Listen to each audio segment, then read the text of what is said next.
So multiple instances are we have one template and we make multiple variables out of that template, and they all kind of have the same shape because we're starting from the same template. Inheritance is a different concept. Inheritance is we're going to make more than one template, and we're going to have a second template that's related to a first template.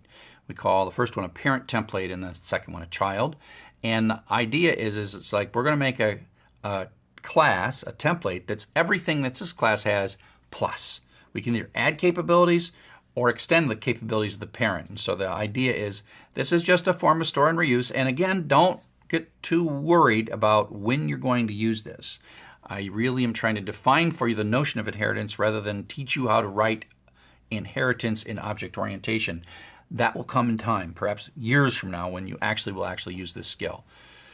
But it does tell you something about how things are related. And if you say, oh, this extends that, then you say, oh, okay, that just means that all the features of the thing that's being extended come in. Another term for this is subclasses. A subclass is a more specialized version of a parent class. Sometimes you have a parent class and a couple of different subclasses. The parent class might be animal, and then you might have a dog, a cat, and a bird, right? And so there are things that animals have, or mammals might have animal, mammal, dog, cat, right?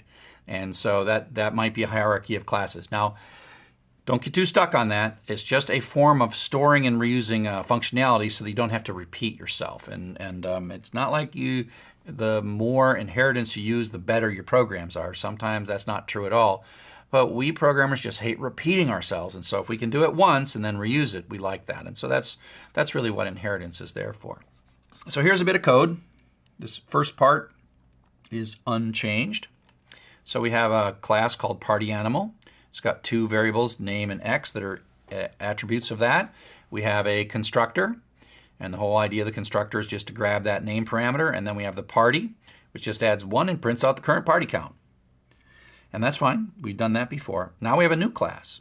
So now we say class football fan, and in parentheses here, we have the name of a different class. So what we're saying is party animal, football fan is everything that party animal is plus whatever we define down here. Okay, so this is like an extension. It's as if all this was pulled in, and then this is addition. Okay, so a football fan has an X instance variable, a name instance variable, and a points instance variable, and has a constructor, a party method, and a touchdown method. And so all of these things, all this stuff is like stuck right there. It's like it came in by us saying, the way I read this in English is class football fan extends party animal, which means it includes everything party animal includes, plus this extension stuff that we're going to add, right? All the capabilities of party animal and more. And so if we're going to use these, I mean, the fact that we've extended it doesn't mean that this one goes away. And so we can still construct a party animal with the name of Sally and call the party method in that, and that does what it does. And then we can make a new object using the football fan template, and give it name.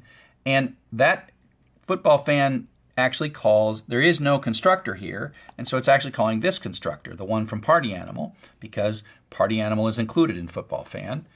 And it's setting the name and x to 0 and the name to nothing, and then points to 0 also happens. So all three variables are present in this J object. And then we call the party method, which is really here, runs the code. But then we also have now a touchdown method that can run this code. Okay, and so you can see that this football fan has every capability that the party animal has, plus one more capability that we've added.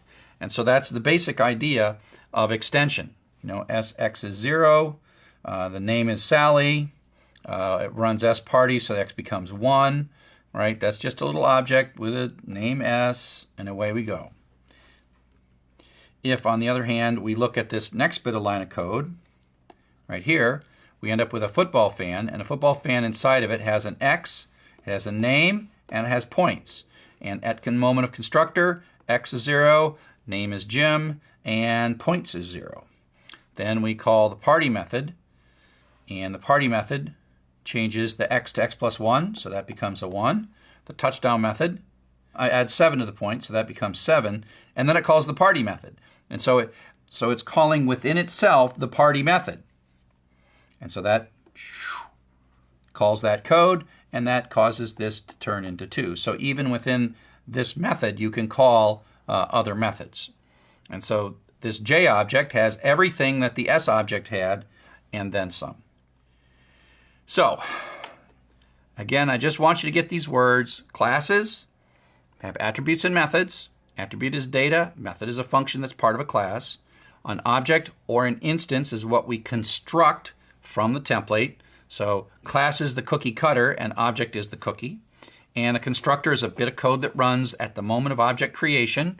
And inheritance is the ability to define a new class and add the existing capabilities of an existing class to make that class. And so that's kind of the definitions. It's you look at it and you say, why did they invent this? And that's probably the right logic to have right now, because you haven't written programs that are complex enough to require object orientation in terms of the code that you write. But we've actually been using object orientation all along because it's a way to group functionality. Something as complex as beautiful soup or our SQLite connections, those things are actually complex data and code, and we don't have to worry about that. And so the benefit to us right now is it simplifies our programs to make use of objects that others create. Some time from now, when you become a more sophisticated programmer, you're like, oh, I got to solve a problem, and I'm going to start creating a bunch of objects to solve those problems.